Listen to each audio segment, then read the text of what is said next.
Now, this was not lost on C.S. Lewis. C.S. Lewis was an atheist early on in his life because he went through World War I, the terrible war. And for a while, he thought there can't be a good God because there's too much injustice in the world. And then one day he had an epiphany, and he wrote it in the book Mere Christianity. How many people in here have read Mere Christianity? Okay, if you haven't read Mere Christianity, consider yourself undereducated. You need to read Mere Christianity. And here's what Lewis said about that in the book Mere Christianity. Basically, that evil requires good and good requires God. Here's how he put it.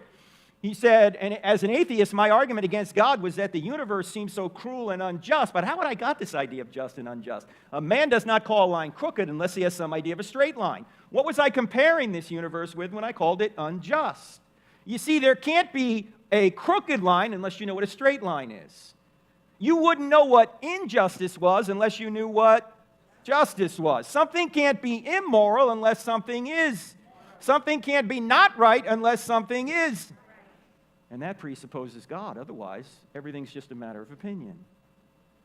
So, evil does not disprove God. It may show there's a devil out there, but it can't disprove God. You could look at it this way as well. The shadows prove the sunshine. In order to have shadows, you have to have sunshine. In other words, in order to have evil, you have to have good.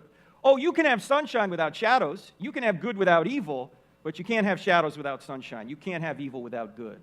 If evil exists, and everybody knows it does, then God must exist. Because if there is no God, that means there is no good, which means there is no evil. The argument put forward by C.S. Lewis is not really a defense against suffering.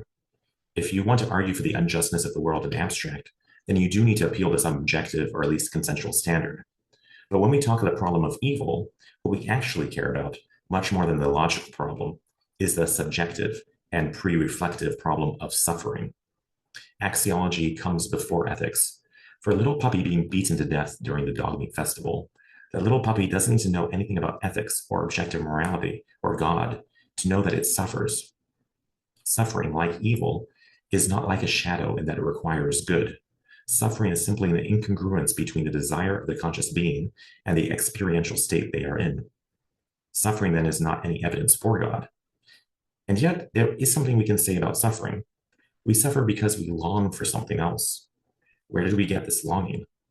Plato calls this knowing or memory of another world anamnesis. The Hebrew Bible says God writes these truths on our hearts. So while suffering cannot be evidence for God, our rejection of suffering could be.